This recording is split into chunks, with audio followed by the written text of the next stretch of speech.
Welcome to the Beltway Broadcast, the premier podcast for the workplace learning and talent development professionals of the Association for Talent Development's Metro DC chapter.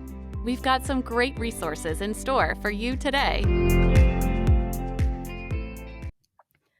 Hello, fellow ATDers. I'm Stephanie Hubka. I'm the 2023 Vice President of Membership and Outreach and a member of the Pod Squad here at the Metro DC chapter of ATD.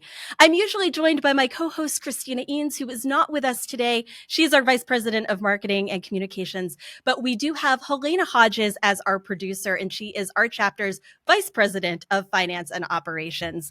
And for this episode, we are absolutely thrilled to be welcoming Drew Dudley. Welcome, Drew.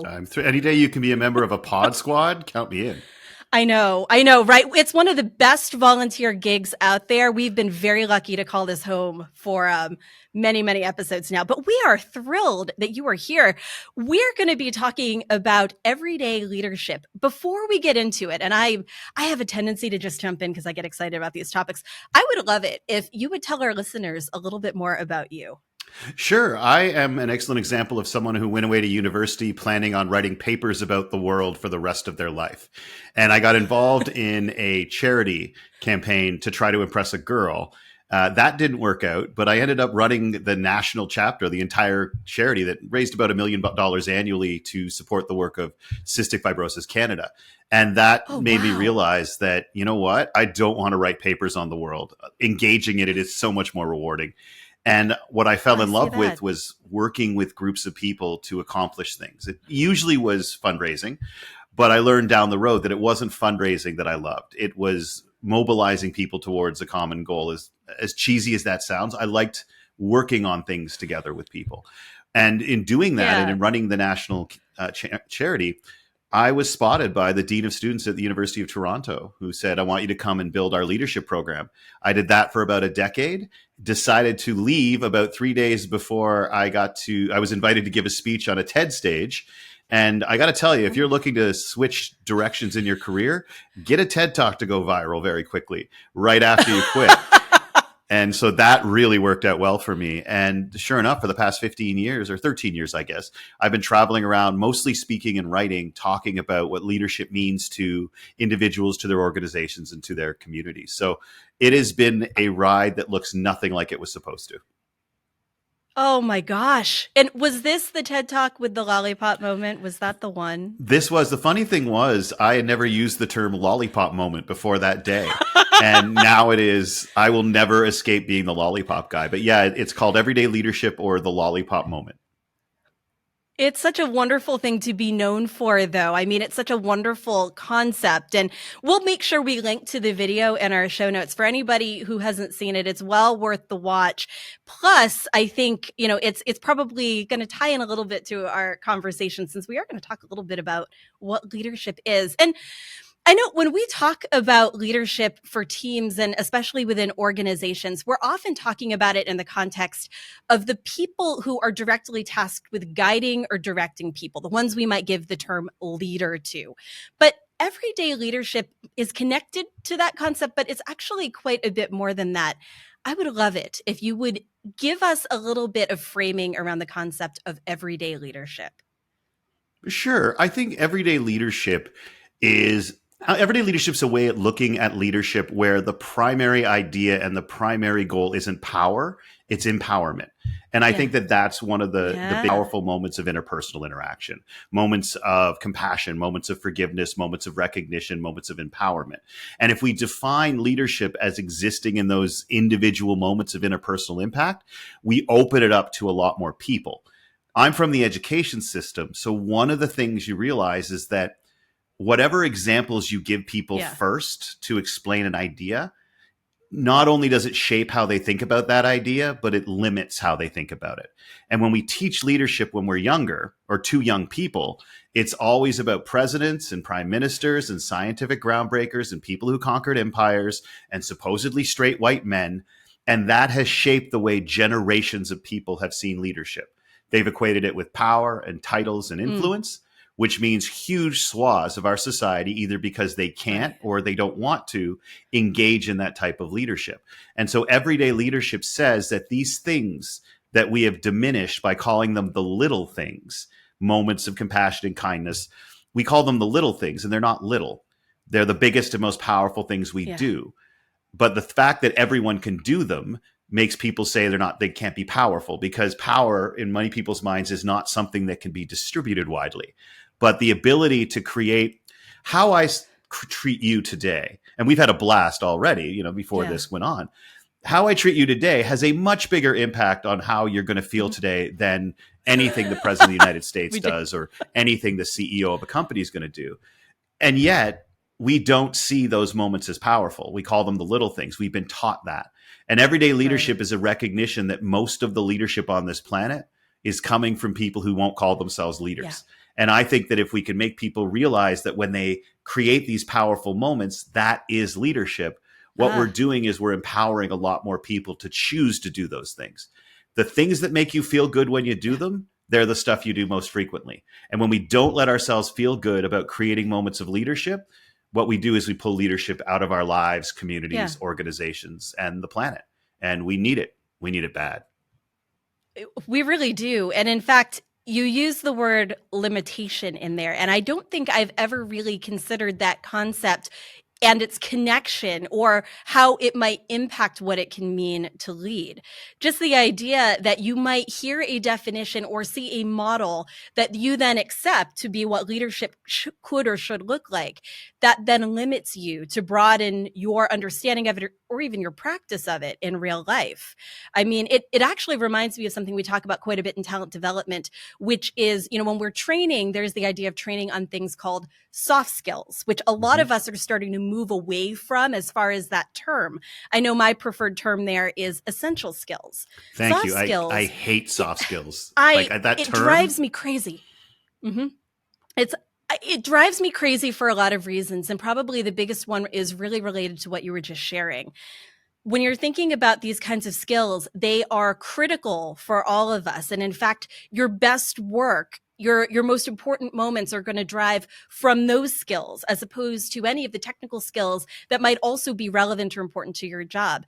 But we diminish them with these titles, and we diminish them with that idea that all of us should be able to do this, or it's just understood that you should be able to do this, and therefore we let that take away from it. So I love the point that you make. I think that is just absolutely critical. Yeah. Language is so powerful. It is.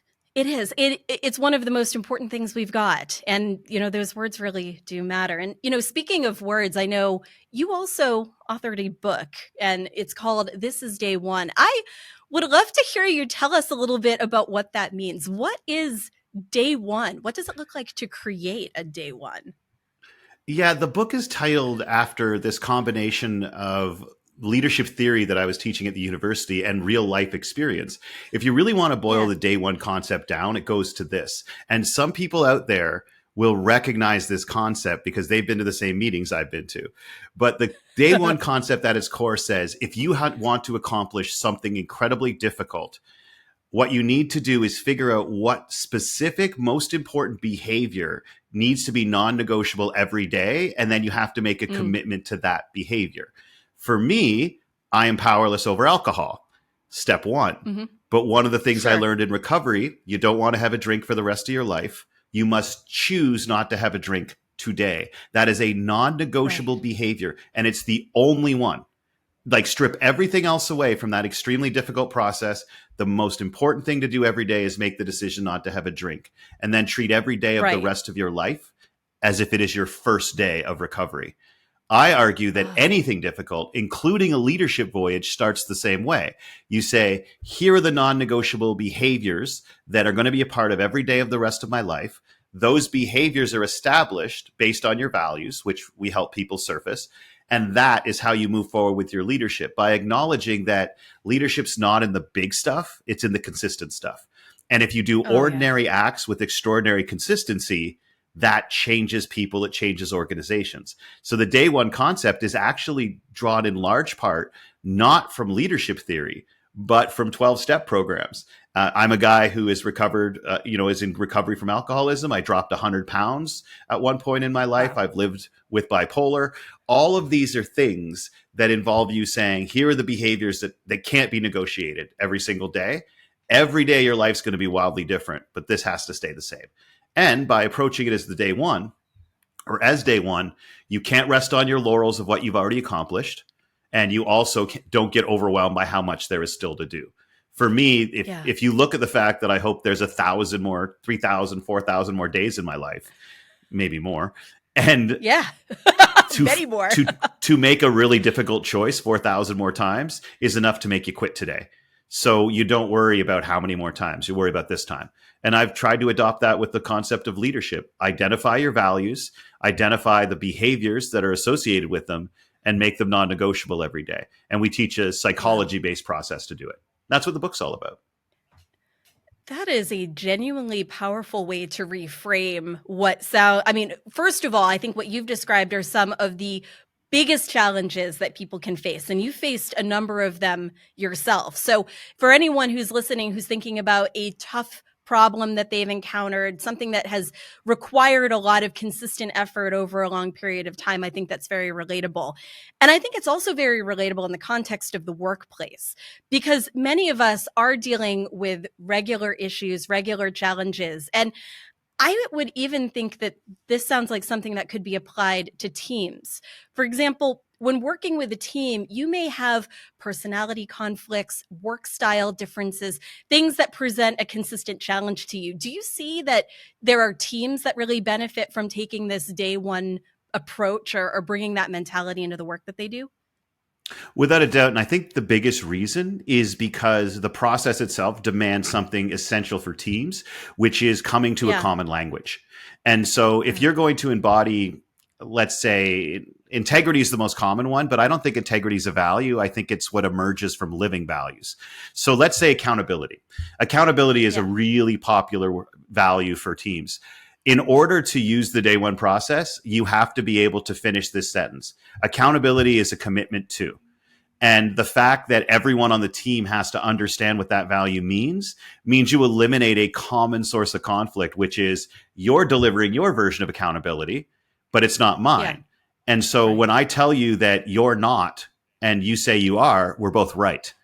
And that's a challenge when two people are right simply because we haven't communicated it properly. So I find teams work it really well. Every time I get together with a team, I give them a list of 12 values and I ask them to go home and rank them from 1 to 12 in terms of which they would prioritize, recognizing that they're all good.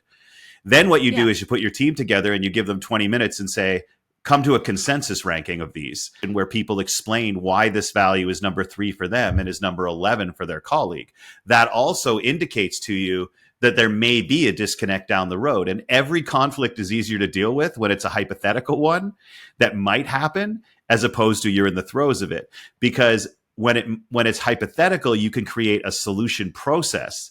If you try to create a solution process once the problem exists, both sides think that the solution is being offered to come up with a certain result. That's why you have to do it before the problem even exists. So I see teams use this, and in order to say we're going to live values every day that are non-negotiable, you have to have a common definition for what they mean.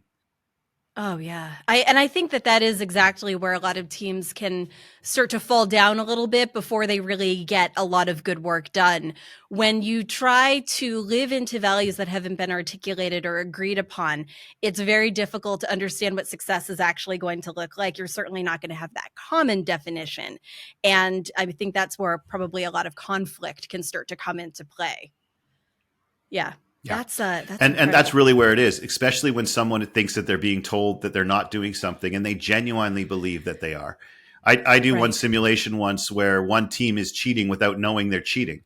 And the realization of what it feels like to be accused of something that you 100% don't think is true, and then discover at the end that everyone who said you were was telling the truth. It's an eye opener. And so it's understanding that blows stuff up. It's not the actual facts or words that we're trying to agree on. It's our understanding of what they mean. It is not definitions that mess us up. It's meanings. Right. No, I absolutely love that. And I think that it's a really important place to begin, especially if you're working with a newly formed team. Although I would imagine that there's space for existing teams to bring that in, especially if they hit these points of, whether they are conflict, disagreement, just, it's difficult to move forward. bringing this conversation in probably would be a great first step to reframing and getting back on a productive work path. That's fantastic. And it's also a really great recap. Like the longer a team works together, the less time we actually spend communicating, because we become so good at anticipating that sometimes we stop refreshing conversations that we should be having. And let's face it, you work with somebody for 3 years, who they are 3 years in is different than who they were. Like, look at any one of us right now. Right. Who we were 5 years ago is totally different than we are now. Even if we work together the same, who we are, what our lives are different. And that, of course, informs how we interact with each other. Yeah. No, and it makes a lot of sense too, especially in terms of how you may think you know someone, but that doesn't necessarily give them the space that they have earned to grow, to change, to be better than they were yesterday, or to be different than they were yesterday, whatever it might happen to look like. One of my favorite ways of getting teams to get to know each other and people to develop their own understanding of their wisdom is I ask them to share their edge of the bed advice with each other, which is if someone you love so much that you hope they have a better life than you lives at your house for 18 years, and on their last day, they ask you, what do I need to know? What advice, insights, failures, successes have most contributed to your happiness? Give me 15 of them. And you can learn so much about the people you work with by what life advice they would give or what professional advice they could give, because behind every piece of advice are values. So every time someone gives me advice, I reverse engineer the values they're trying to teach me. And you learn a lot about each other that way. What I really love is it says to people, you are wise enough that I want you to share your wisdom. And people know they're good at their job. They can take pride in their job, but most people do not consider themselves wise. Right. And I think that the more people we can show that they are, you want to talk about development, show someone that the stuff they know is worth teaching. That instantly makes somebody a little bit more secure in who they are. Well, that really sounds to me like it's recognition. It's recognizing somebody for who they are, what they offer. I mean, that's really a big part of leadership too. Mm-hmm. Yeah. And making them do it too. Absolutely. Like, I think a big part of leadership is making other people recognize their leadership. Like leadership recognized is leadership created. And we spend so much time trying to develop new leaders. We'd be far better off doing a better job acknowledging and supporting the stuff that's already there. Absolutely right. I think all of this is just so critical, especially for groups who have that traditional mindset as to what it looks like and what it means to be a leader. These are really, I don't want to say easy, because I think that takes something away, but these are very approachable opportunities to consider how you can start to incorporate leadership into your work, into your practice. And as we start to wrap up, now we do have a couple more questions for you. We're not going to forget about our rapid fire questions, but I'm curious, are there any resources that you recommend? Are there any conversation starters that you recommend? Anything else that people should think about as they are considering their own approach to everyday leadership? I think the number one thing I encourage people to do is to actually sit down and do your own edge of the bed advice and reverse engineer those values. Because when I ask people, what are the 3 values most important to you? They very rarely connect with the values that we surface through that exercise. So I ask people to do 30 of them, and then we reverse engineer each one. You ask them for 1 to 3 values for each one. I encourage you all to do this. And what you find is that 3 to 6 of those values, when you tally them all up, come up much more frequently than others.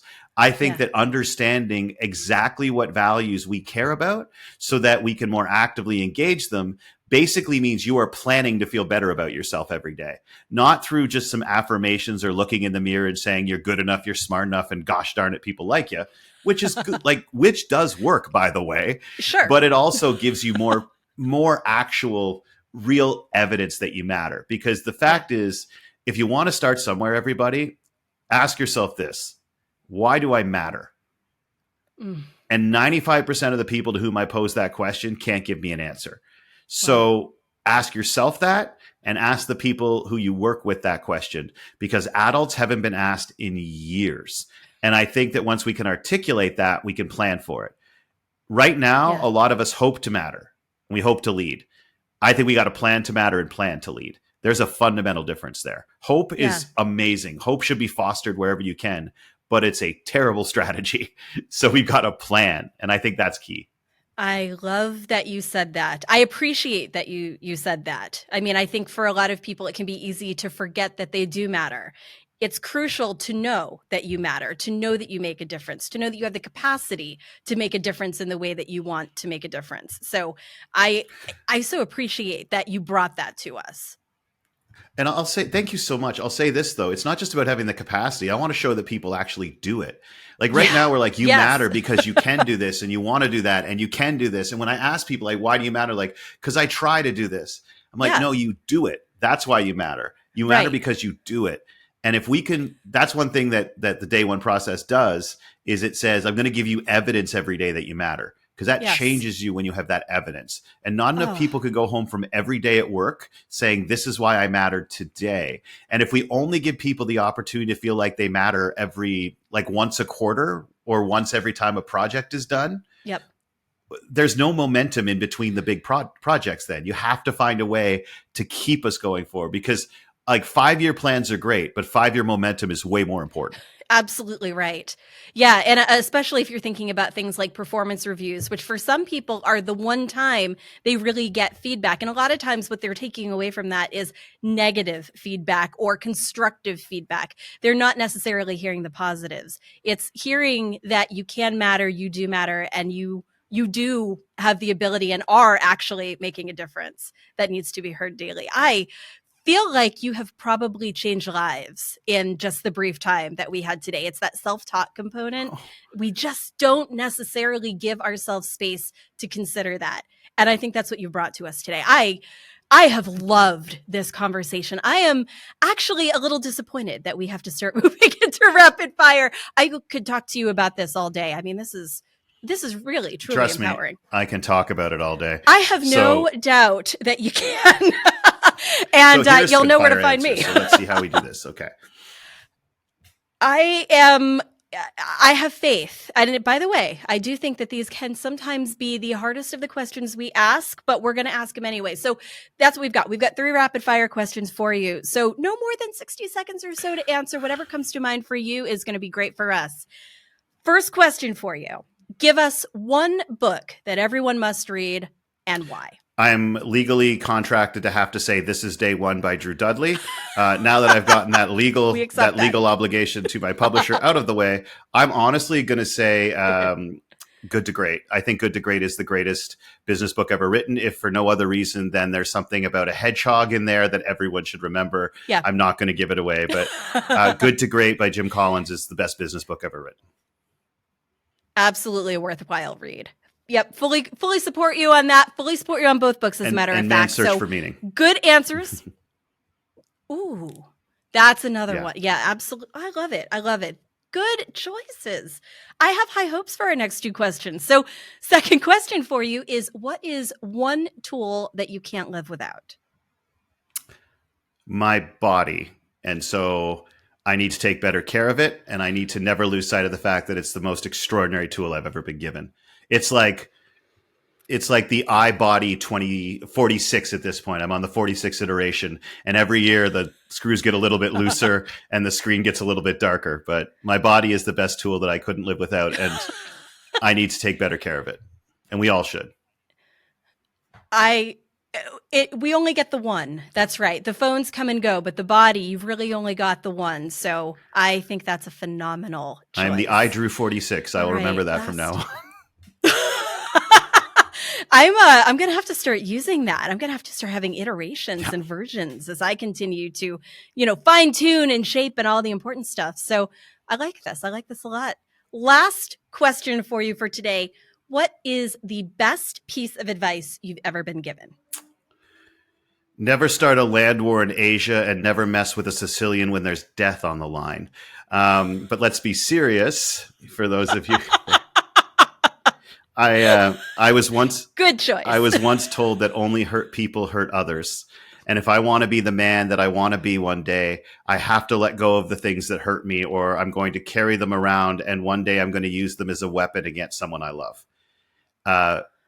Only hurt people hurt others, because you carry your pain around and you use it as a weapon. And it's almost always against people you care about. Very rarely against those you don't. Oh. So when I was told only hurt people hurt others, I didn't realize it was the best advice I'd ever been given till well after I was given it. Like hours later, when you all of a sudden are sitting there and you realize that was a 19-year-old girl who just told me that, a refugee who had seen her parents killed in front of her, didn't know where her grandparents were. And she stood right there in front of me and said, I have to let go of the pain because I'll use it as a weapon against other people. And to me, I'd like to live like that. Wow.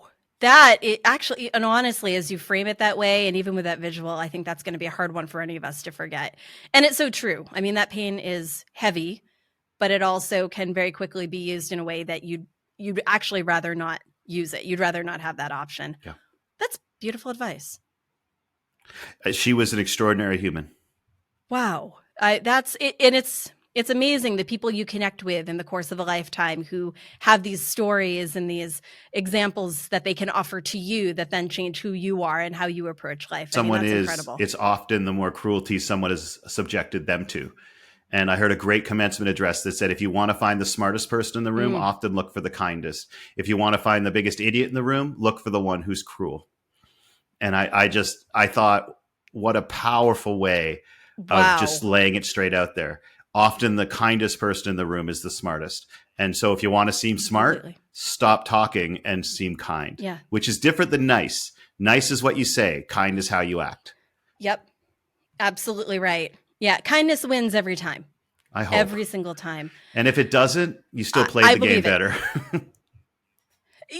That's right. That's right. At the end of the day, you might come out ahead, and honestly, whatever you can do that makes a difference, a positive one, is worth the time and effort. Drew, this has been such a fantastic conversation. I am so grateful that you were here, that you joined us, and that you've shared so much with our listeners. Just thank you so much for being here. Thank you for the honor of asking questions. It means the world to me. Well, and of course, a big thanks to all of you in our community for joining us as well. And before you go, we have a message from our producer, Halyna Hodges. Our chapter has so much to offer. Go to dcatt.org and choose our community to learn more about our communities of practice, the CPTD study groups, and peer coaching opportunities. Check out dcatd.org for upcoming chapter events, learning programs, member benefits, and so much more.